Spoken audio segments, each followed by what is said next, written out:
Anyway, we welcome you. We're excited that you are here with us this evening for our second Global Read webinar series, sponsored by the Africana Book Award. The Global Read webinar series, this is our second annual series this spring. Once a month, we hold a webinar sponsored by an area book award. There's a website.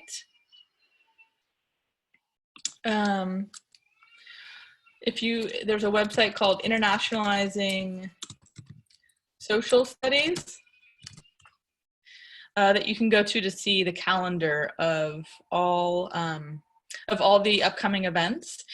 If you have any questions, I see Rosa can hear us now, but just notice that on the bottom there is a chat box, and if you start chatting, start typing, you can see some messages on the right-hand side.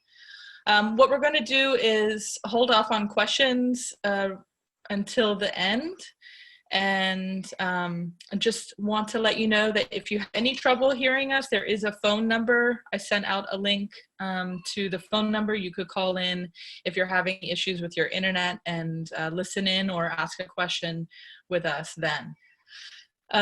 So I'd like to, without further ado, I'd like to introduce the chair of the Africana Book Award and founder of the Africana Book Award, Brenda Randolph. Good evening, and welcome to, as Denise said, the second of the Read Across Cultures webinars, the second of 2019.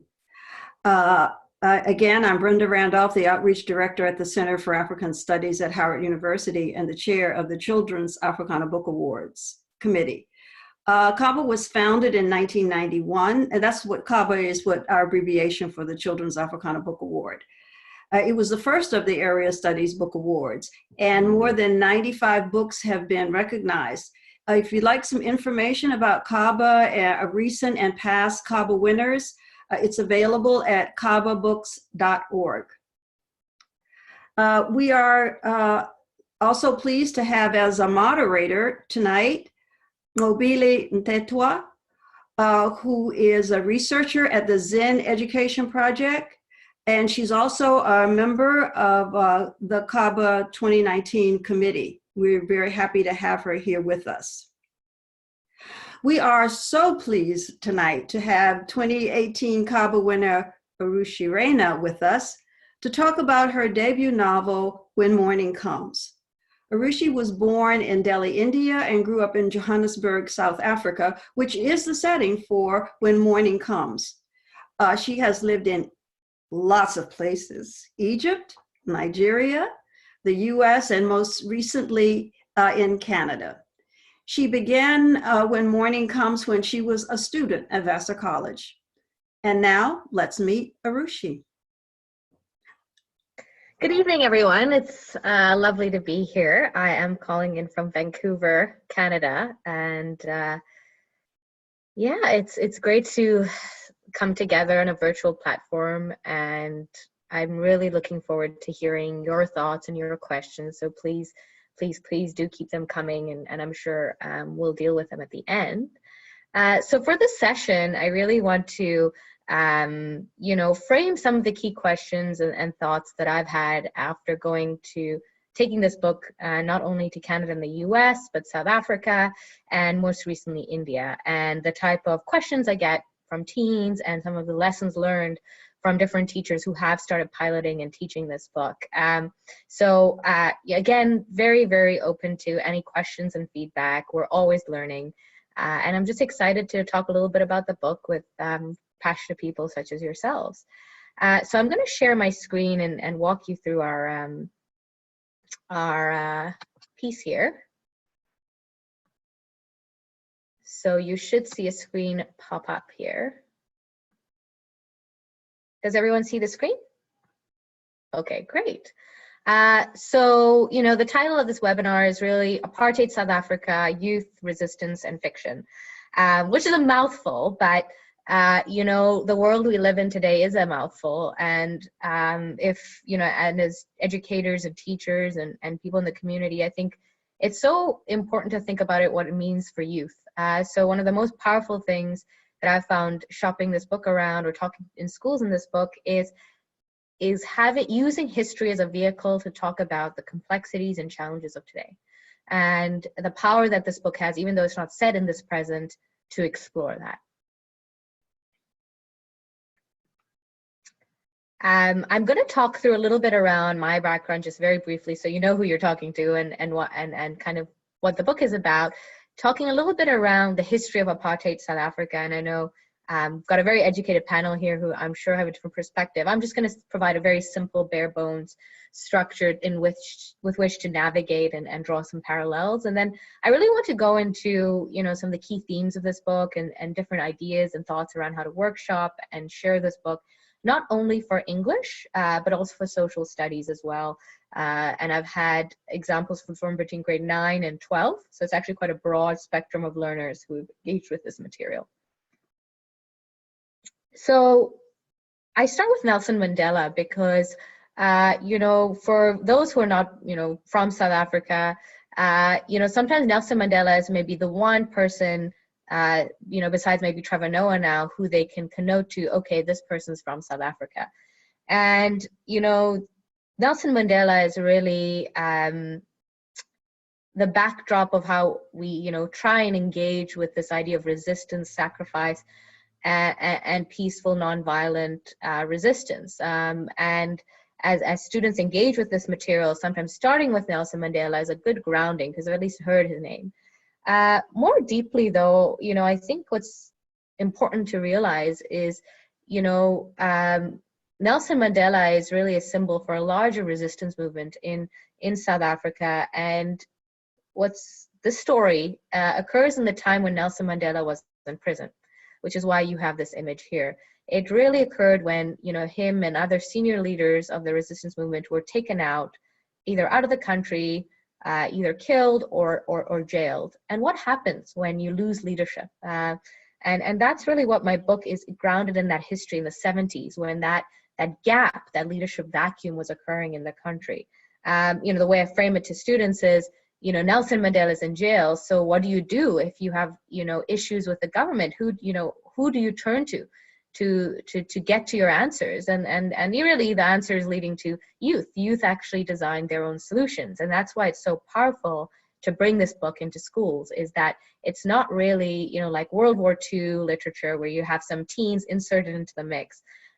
This book and the Soweto uprising, which I'll talk about, was designed and led by youth. The main characters, by their very nature, have to be youth. There's no artificial insertion in this case. And that's powerful and that's important. And I really emphasize that because sometimes it's lost in the story, the power of youth and the agency of youth, independent of quote unquote grown-ups. So a little bit about me. As Brenda introduced me, I've traveled quite a bit.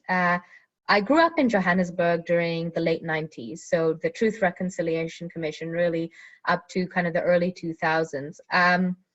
You know, what's interesting is sometimes I get reactions is I don't look, you know, I'm not Zulu, I'm not Xhosa, and I think, you know, one thing to say is that there's such a large Indian South African community, of which I'm not a part, but one is that South Africa is quite interesting because you actually have a lot of racial migration from as early as the 18th century coming in. So you have people who look very different coming from these places.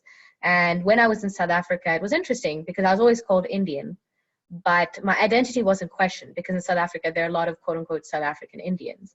And it's an interesting way to view history because, you know, I always think about how my race has textured how I write and what I write.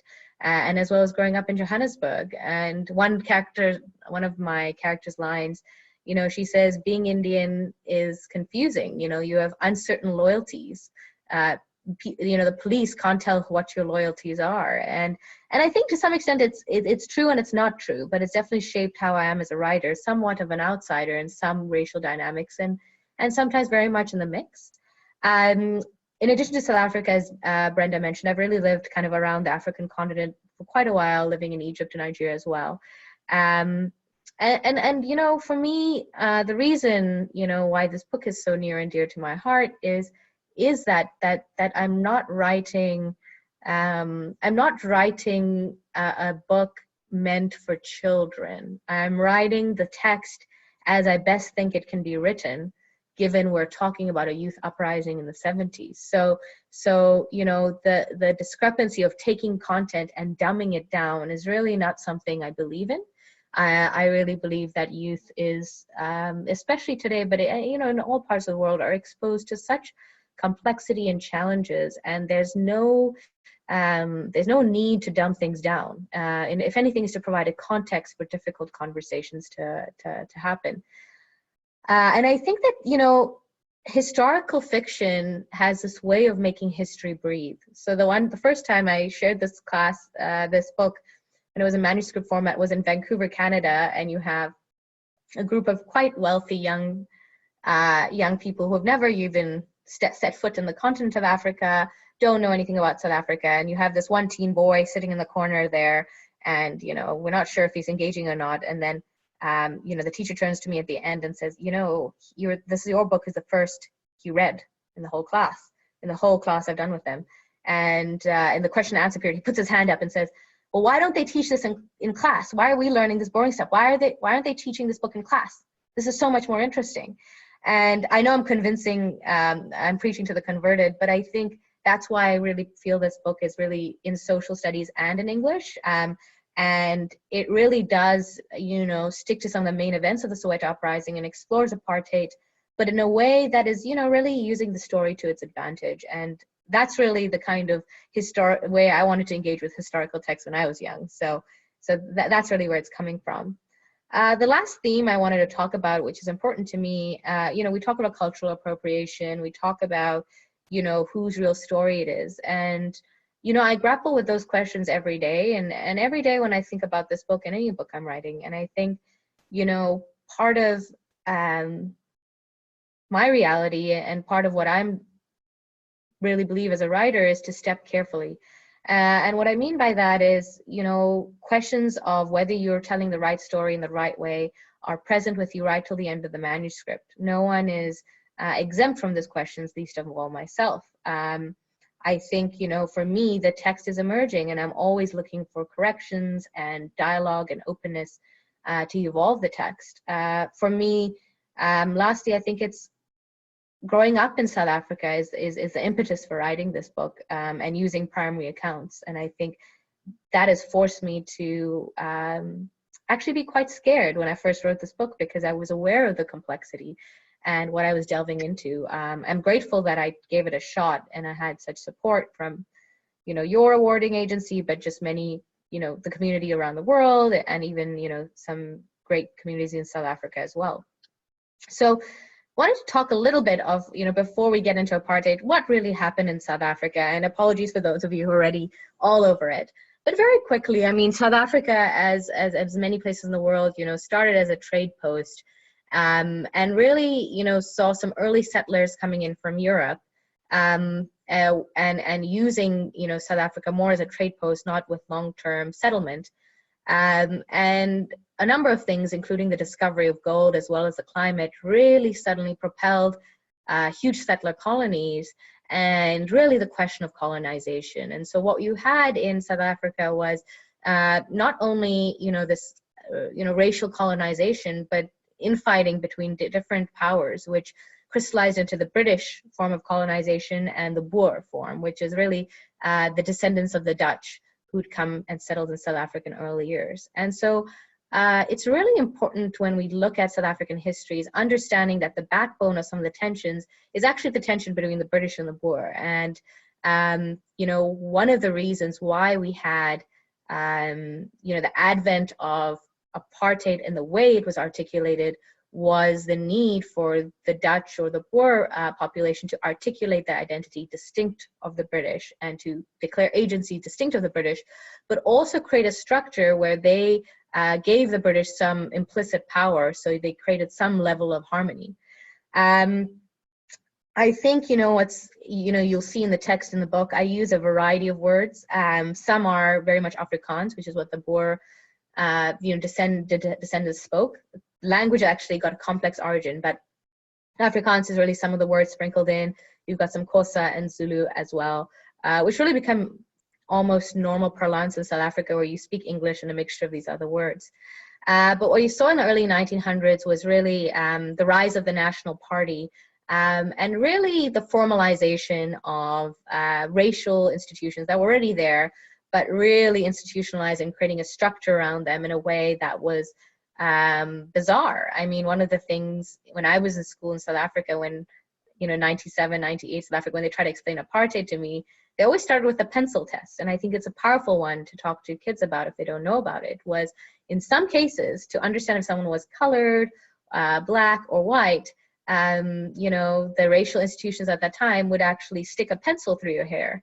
And if the pencil fell through the hair, you were either Indian or white. If it didn't, you were either colored or black. And it just shows there's a sort of ridiculousness of racial classification in a powerful way for young people, because sometimes they, grapple with, okay, what is apartheid? Well, sometimes these simple examples are very, very helpful.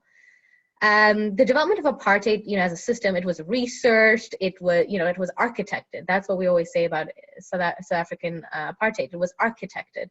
And really we had, some of our leaders some of the leaders of the National Party coming to Canada and studied the residential school model, pull models from other areas of the world to really create this master plan of how to subjugate a people.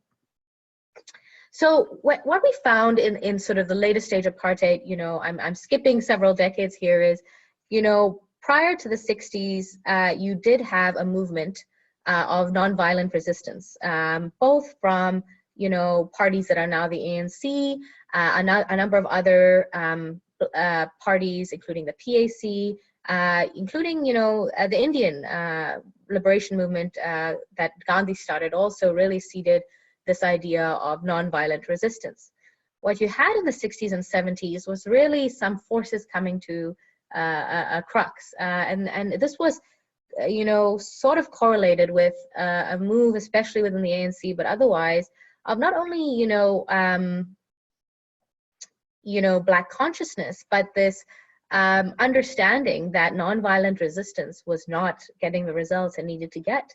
And Nelson Mandela was really the architect for bringing some of the more militant resistance under the banner of Umkhonto we Sizwe, which is Umkhonto we Sizwe, which is called, roughly translated as a spear of the nation. But there was also a number of flashpoints before, in the 60s with the Sharpeville massacre, which I'm sure you've heard of, which was a number of folks actually peacefully protesting and was shot down by the South African police force. So when you had this intensification of violence that really came into the 60s and 70s, you really had a pressure cooker. Added to this was, really looking at the vacuum that I talked about, was with increased incarceration and exiling of political leaders, you also had a gap. And the gap really came, as I mentioned, with youth. But to understand why youth were really, the core of this movement, was to understand what was happening in the 60s and 70s around the legislation around schools. So what I'm going to do is just walk you through a little bit, before I jump into that, some pictures shot by Ernest Cole, kind of roughly between the 60s and 70s, that really encapsulate some of the images and sort of themes in the country at that time. So that's Ernest Cole. I hope you can all see him, who's a photographer. There's some wonderful photographers from that time. I'm just gonna click here.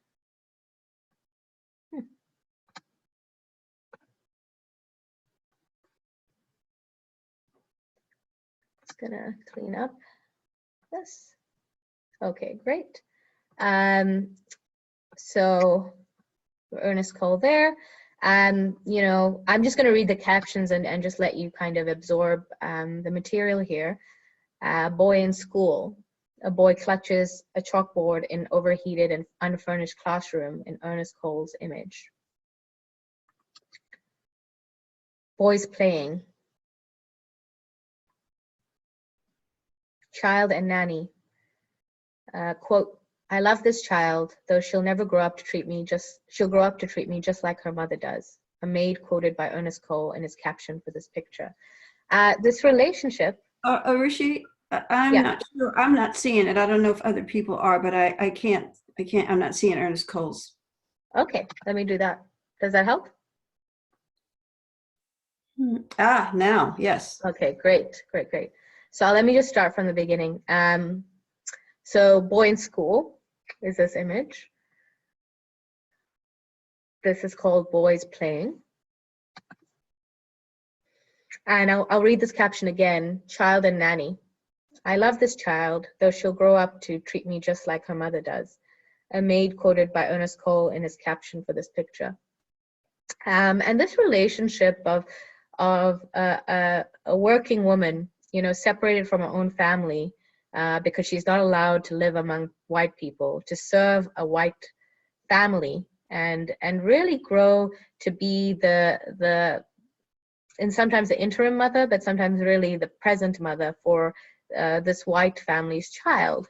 And the complexity of this relationship is something that really seeped into my book because it's so central to where the political becomes personal in apartheid. And it's a theme that echoes itself over and over in a very powerful way in the history of South Africa, but even in the current state of South Africa, where it may not necessarily be racial, but because of the structure of income inequality, you have you know, working mothers and fathers very much separated from their families and serving another family as a helper and a nanny, and the complex dynamics of that relationship.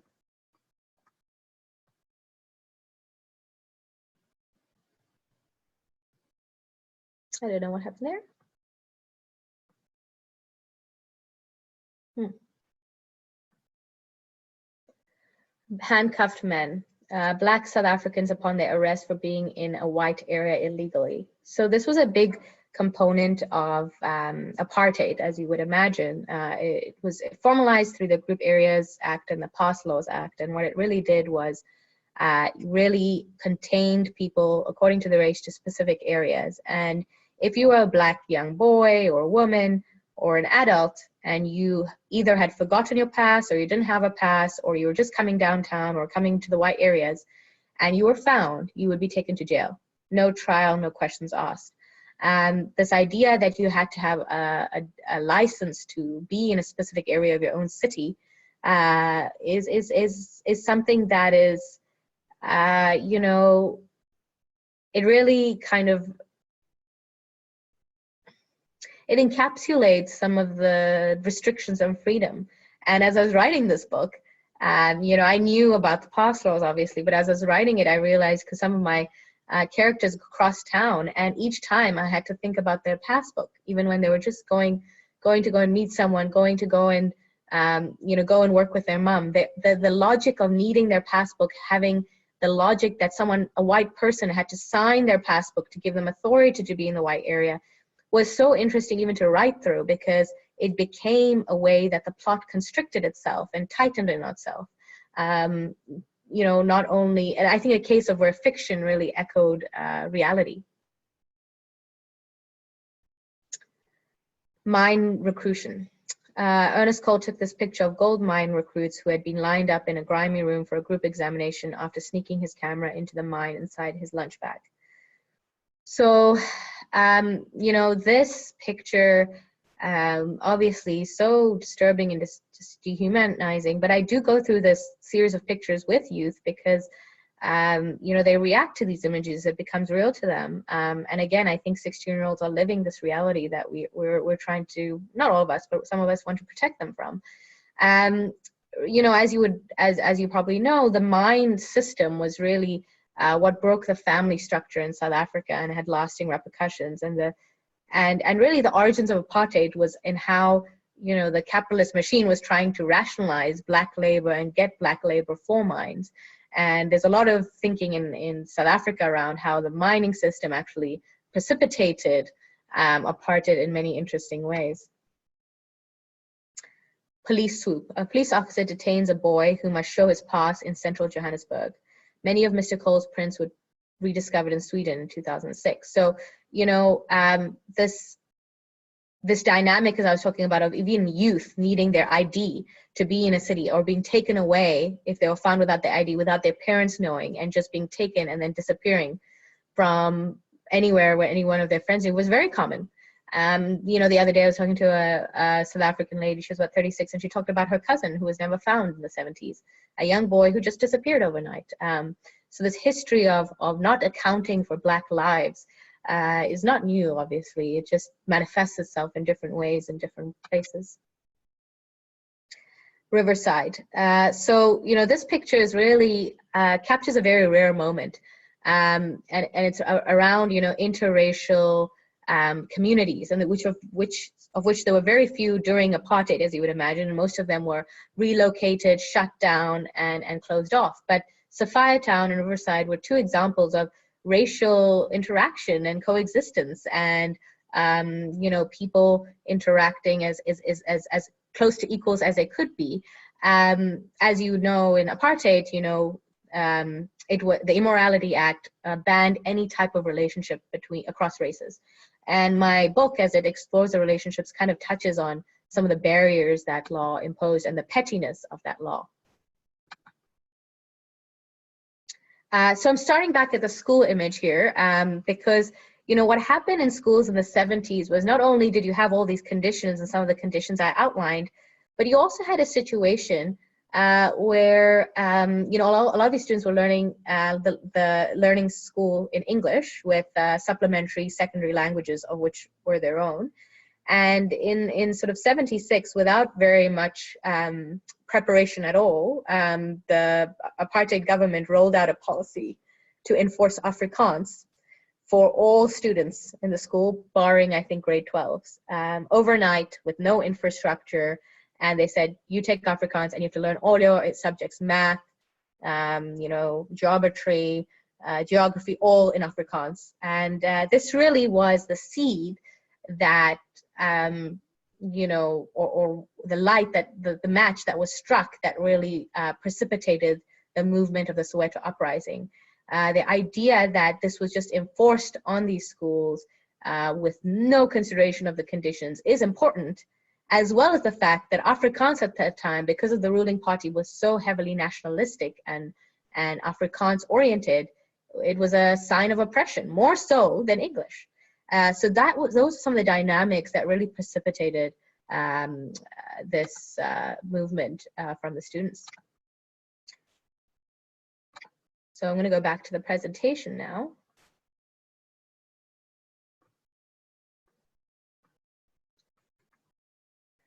So how did these students deal with this? You know, how did they, given what was happening, how did they come to be here, 20,000 students on the street? To understand that, you know, I really went into a lot of primary counts, which are thankfully available. And the origins of this were really cells in different schools, which often guised as debate societies or student executives, really decided to come together and say, we're going to mobilize against this. And the ingenuity of these cells in each of these schools, communicating in a world without social media, in a world without email, in a world without phones, because a lot of these folks were in the township without phones, and in a reality where they weren't able to gather in public, otherwise they would be disbanded, is mind-boggling. And it still inspires me, is how did these cells of students organize so effectively, given all their barriers? And a lot of these organizers were 17, most of them were 16 or 17, and do so that on the day of June 16th, you had 20,000 students, schools from all parts of the township coming together in orchestrated, organized proceeding as they walk up to Orlando Stadium to protest against the BAS law, the Bantu Education Act, to peacefully protest and articulate their key demands. And that's a question, and it's a question I pose to students, because I don't know if we know all the answers. I can give you some easy answers, but it's just incredible and inspiring to me how that happened. You know, as they're walking up to the Orlando Stadium, in their minds, as far as primary accounts tell us, is they're going to, as I said, articulate their demands of the government. In large cases, in most cases, their parents and teachers, and last of all, the police, don't know what's coming. They have no idea that 20,000 students are coming on the street that day. And that is what leads to this confrontation of police, a small number of police, untrained, against a group of youth protesting. And as is echoed in our history, in our current state, is when, you know, these authoritarian powers, untrained, and especially the police force, is confronting something that they're not equipped for. It precipitates an act, a single act of violence that triggers unimaginable loss. And that's really, you know, the backbone or the climax of the story, is that moment when that one person decided to shoot, and what that means for our history today. You know, you had numbers and numbers of unmarked graves of young children being shot at because of that one shot. And again, you know, I think it's so present today in our history that I'm always thoughtful how I bring this up as this topic. But I think it's also powerful for youth to understand that this is not an isolated trend. This is part of the way in which the world has worked, and there needs to be a change, and that youth is the vehicle. You, or the youth, are the vehicle for change. That single shot, there were two sort of first shots. We believe the second shot was on Hector Peterson, who, you know, his death really became the symbol for this uprising, and this photograph was somehow smuggled out of the country. I think had, you know, a number of journalists post this and really alerted the international media with heightened awareness of what the apartheid government was capable of doing. Hastings and Luvu was 15. Hector was also, I believe, 15.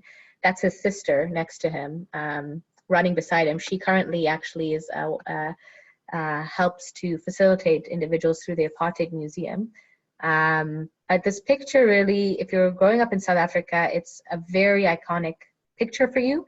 It recalls a lot of images for you. It's not a neutral picture. It's not just any picture. It is the picture of the Soweto uprising. There's also a monument to Hector Peterson in Soweto that I've often been to. So I'm going to switch gears a little bit, and in the last couple minutes here, and then leave the floor open to questions, is talk a little bit around, you know, the inspirations and the characters, because, you know, I've given you a backbone of the history, but really the way I approach the story with students is really getting into the characters, the motivations, the personalities.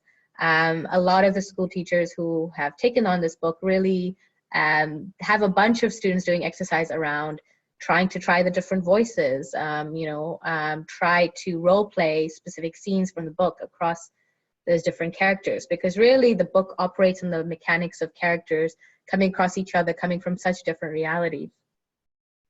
So the inspiration of this book was really Zanele. She popped into my head as I think I was in South Africa, visiting South Africa, and I was just looking down on the floor and I saw a jazz singer, and then this character came into my head, and she was a jazz singer, but she wasn't very good at singing, and I just had her fully formed personality, but I didn't know where to fit her.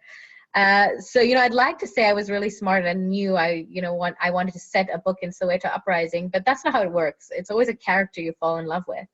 And in this case it was Zanele, who was, a student, she's a student activist by day, accidentally so, and by night she sings at the Shebeen very badly. And, I think someone asked me this, and it's true that there is a role of female protest too in everything that we talk about. If you look at these are real pictures from the time. You have young women coming on the street and being core to the organizing of this movement. And I think in retrospect, this book is really homage to that, of young women, taking the stage and being part of the leadership and agency for change. Thabo is really, a character I really am very, very fond of, as much as he's morally sort of in the gray. And he's a tsotsi, which at that time was, seen as a street gangster, but it's really a loose term. And a lot of tsotsis at that time had quit school because school wasn't serving their purposes. And, you know, had varying fashion styles, but depending on their unique subculture of what tsotsi, what gang they were involved in.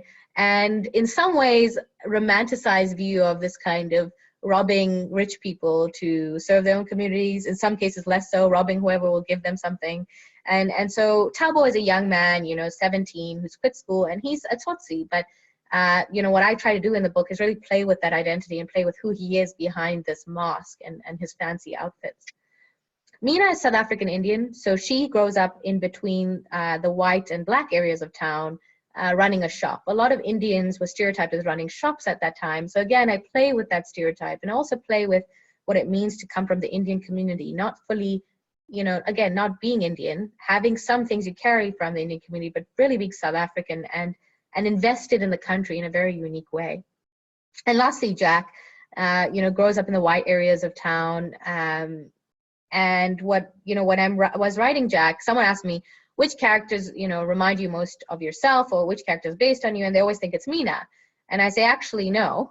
Mina was actually one of the hardest to write because you can assume things because someone looks like you that their reality is the same as you. So you can make even a bigger mistake. But you know, I think I often say this is that Jack was, in many ways, some passages I wrote for Jack were very autobiographical. And the reason I say that is because sometimes when I was in the areas that were historically white, you know, there was this strange kind of protective bubble that your wealth afforded you, that sometimes blocked away the pressing reality of the country. And a lot of the voice that I pull from Jack is me kind of reflecting on that. And that's why maybe the voice works, maybe it doesn't. I'll leave it for you to kind of decide. Some of the key themes here, and then I'll really open it for discussion here. So, you know, what's really powerful, and this happens almost without me trying, is drawing parallels with some of the moments in this book with the reality that we're facing now in terms of Black Lives Matter, March for Our Lives, maybe going a bit earlier, you know, parallels with the civil rights movement. You know, one thing that I think is a really powerful exercise is some of these kids going back and asking their grandparents what it was like growing up in the civil rights movement across racial lines. Because what I find interesting in this book is different perceptions of the truth through these four characters are continuously battling against each other. And that's my love affair with South Africa, is I don't think there's one truth. I think the realities and the perceptions are continuously fighting against each other, and it's okay. I would say the contrast of living in the US for me has been that, you know, in the US, because you have a majority in terms of race and a history, those voices are not so apparently lifted up and fighting against each other. So any way to bring that forward in your fiction, but also in research projects where, you know, you're forced to interview or ask people who don't look like you, what is it like to be who they are, very much echoes with the themes of this book. This book is very much just 4 points of view running kind of rogue on this.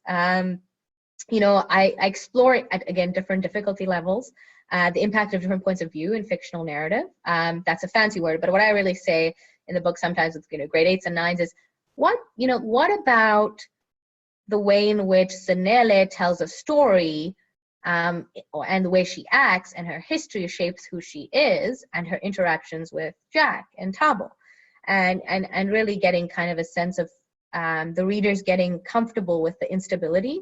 I think a lot of literature sometimes dumbs it down and says, okay, you know, no multiple points of view, one point of view and one reality. No, that's not how reality works. You know, there's multiple layers. There's no such stability. And especially in high school, it's important to grapple with these pieces. You know, apartheid, I think a lot of these students, again, it varies where you are, but often I've gone into different US schools and Canadian schools, and sometimes there's not an awareness of what apartheid is. And I think there's so much, you know, online literature available that it becomes a really good research project to, you know, preface to do some research on the apartheid system on your own, and then read the first 3 chapters of the book or read the whole book and pull out how the Group Areas Act or how the PASS law or how the Bound to Education Act becomes real for these characters in the book. I think then you have to map the emotions of the character with the reality of the system. You know, relationship between settings and character. So a lot of these characters are set in their own settings. You know, Mina and her shop, Zanele and the township, you know, the shebeen, but then also her shack, Jack and his Houghton home. And these realities become really clear ways to demarcate almost identities. So how do those interact with the character? Again, you know, a simpler way of saying it is, what does Jack's surroundings tell you about his character, for example? And these are just some ideas. Some resources that actually have already been developed. So there's actually a historical note at the back of the book. So a lot of teachers actually miss it. It's actually there to give you a really, you know, brief overview of what the historical context was. In addition, there's a study guide that is attached to, I think, the webinar, and it's on the website, that has a lot of comprehensive questions with an English/social studies lens that you can pull from. Feel free to use it and not use it. A lot of teachers have used it in South Africa and a few other areas. So that's available to you. If you're having trouble accessing it, I'm sure the organizers can share a link or to that. A number of additional resources. There's history, South African history online, which is pretty good. Project Gutenberg. It's a compilation of a narrative and pictures from that time, put together by Helen Polan McCormick. It's freely available, it's extensive, it's worth clicking through. Fiction, A Mandala by Miriam Clarley. So Miriam Clarley wrote the book right, you know, a few years after the uprising, trying to tell this story. And I think it's a good precursor. It's told much more in documentary style, but it's a bit precursor if you really want to get into the Soweto uprising and really fictionalizing the Soweto uprising.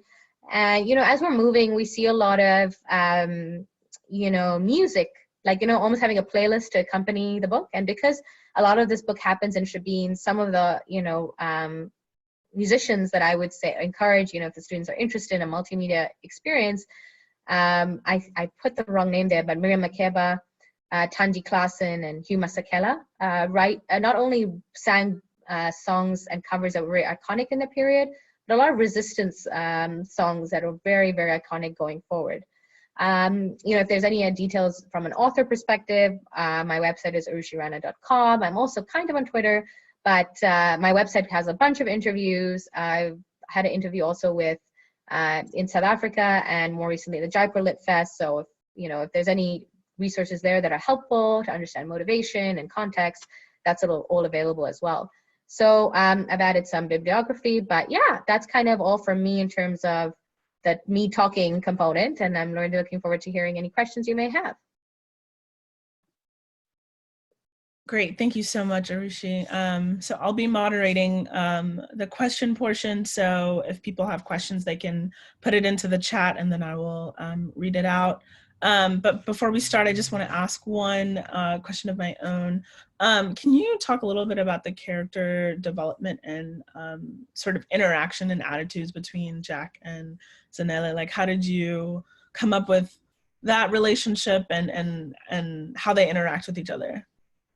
Sure. So not to spoil the book too much, but the beginning of the book is quite shocking because I have an incident where, you know, Jack, as a prank, puts on blackface and ends up in the shebeen. And it was a very challenging choice. And through all editorial reviews, I stuck with it because I think we need to be honest about some of the polarization and just the difference of perspective that comes with racial, you know, at a young age that you're so racially influenced. So it really begins with a very, you know, horrifying encounter of Jack in blackface with a very angry Zanele who like is ready to chases him out of the township. And the reason I start there is because you know, you have a South Africa that's ready to explode, and the reason it's ready to explode is precisely this complete incomprehension of the reality of what you're doing, or even, you know, indifference. And I start there because I think that's where the story starts, and how do you even work from that moment?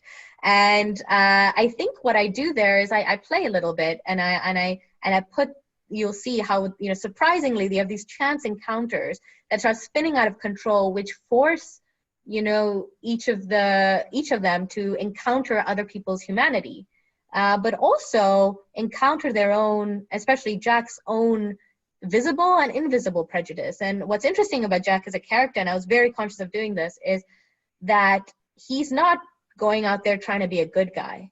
His personal emotions get caught up in a net that forces him to rethink who he is. And I think until racial difference becomes personal, until it becomes personal for you, you can be whoever you want to be. And I think that's where the book really starts, and early interactions with all the characters. But between them, it's really that piece. The other day, one of my publishers actually posted my book on that for a Valentine's Day passage and took an interaction between them. And that's the first time that's happened, because, a lot of the book is not really always about love. It's about the opposite. And, it was funny when they took a passage, and that passage is them calling each other out for their nonsense, but also in a humorous way, which is actually very South African too, which I didn't see in the US when I was studying in the US, where even now, and there's a lot of issues in South Africa, there is also as racial humor where you call out people